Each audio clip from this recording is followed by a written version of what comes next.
You ever feel something that just makes no sense at all? A sensation so confusing it seems to break all the rules. Well, today we're going to dive into one of the most perplexing and honestly frustrating symptoms you can imagine, a strange, burning pain that comes from the gentlest touch. Just try to imagine this for a second. You're tired, maybe a little cold, and all you want is the simple comfort of a soft bed sheet. But the second it brushes against your skin, bam, it feels like fire. That one little quote just perfectly captures the daily battle for so many people. It's this crazy paradox of wanting comfort but getting pain instead. So that's the big question, isn't it? That's the mystery we're going to unravel today. How on earth can something as harmless as a piece of fabric trigger such an extreme, painful reaction? And spoiler alert, the answer has nothing to do with your skin. It's way deeper than that. Okay, so first, let's just really sit with this experience for a second. For a lot of people, this is a daily, exhausting fight that turns the one place you should feel safe and restful, your own bed, into a source of stress and anxiety. And look, we're not talking about some minor annoyance here. This is a constant negotiation. You pull the sheet up because you're cold. Then you have to fling it off because of this awful burning and itching. It's such a frustrating, perfect example of how an invisible symptom can completely take over the simple parts of your life. And believe it or not, this crazy thing actually has a name. It's called allodynia. And just knowing that word is a huge piece of the puzzle. It helps you shift your thinking from, ugh, what's wrong with my skin, to, okay, something is going on with my nervous system. It finally gives a name to this invisible enemy. All right, so we've got a name for it, but why does it happen? Well, like I said, the problem isn't the skin at all. It's more like a problem with your body's internal electrical wiring. This chart right here, it really breaks it down perfectly.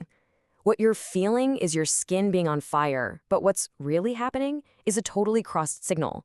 Your brain is getting a message that says light touch, but somewhere along the line, a glitch in the system scrambles it into danger, fire. Now, for people with conditions like multiple sclerosis, there's a really specific reason for this wiring problem. See, our nerves are coated with this protective layer called myelin. You can think of it like the plastic insulation on an electrical wire. MS actually damages that myelin, and that leaves the nerves exposed, kind of frayed, and way more likely to short circuit. And all of this falls under a bigger umbrella term, neuropathic pain. This is not your typical pain, from a cut or a stub toe. This is pain that comes directly from the nervous system itself. The pain signals are the problem. They're not just a response to some other injury. It really is, quite literally, a short circuit in the system. And you know what? That distinction is everything. Because think about it. If you think it's a skin problem, you're going to reach for lotions, right? And they're going to do, well, absolutely nothing. But the moment you understand it's a nerve issue, you can start looking for the right kind of help, treatment that actually targets the source of those false alarms. Okay, so you figured out you're dealing with a wiring problem, not a skin problem. Now what? How do you even begin to fix it? Well, the approach is totally different, and it usually involves attacking the problem from a few different angles. The best game plan usually combines these three things. You've got medication to deal with the physical signals, relaxation to kind of calm down the whole system, and then therapy to help you manage how you think and feel about the pain. So here's the deal with these three things. The medications are designed to quiet down that static, all those false alarms coming from the damaged nerves. Relaxation and meditation are huge because stress is a massive trigger that can make that static way louder. And then CBT gives you the mental tools to get back in the driver's seat when the pain does flare up. But it's not all about what happens in a doctor's office. A huge part of this is about what you can do day to day to take back some control and start rewriting the rules that this symptom tries to force on you. And these are some super practical things you can literally try today. Some people find that really smooth fabrics like silk or bamboo don't set off the alarm bells. Simple stuff like loose clothing, staying away from extreme heat or cold, or even just a cold pack can sometimes give you a little relief by sending a different, stronger signal to your brain.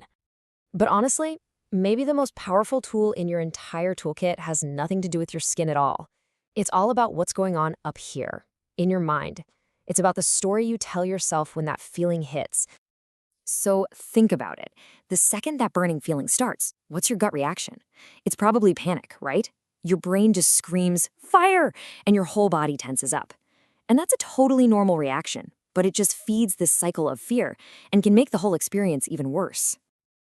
But what if you could swap that thought for this one? Instead of panicking, you can actually consciously interrupt that thought and tell yourself, okay, this is allodynia. It's just a faulty signal. It feels real, but it's not danger. It's just a wire crossed, and it will pass.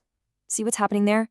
By just correctly labeling it, you're activating the logical part of your brain, and you can dial down that emotional panic. And that really is the idea I want to leave you with. Pain is so complex. It's part physical signal and part the story our brain tells us about that signal. And by understanding where the signal is really coming from and then actively changing that story, you can take back an incredible amount of power. So what happens when you start rewriting the rules?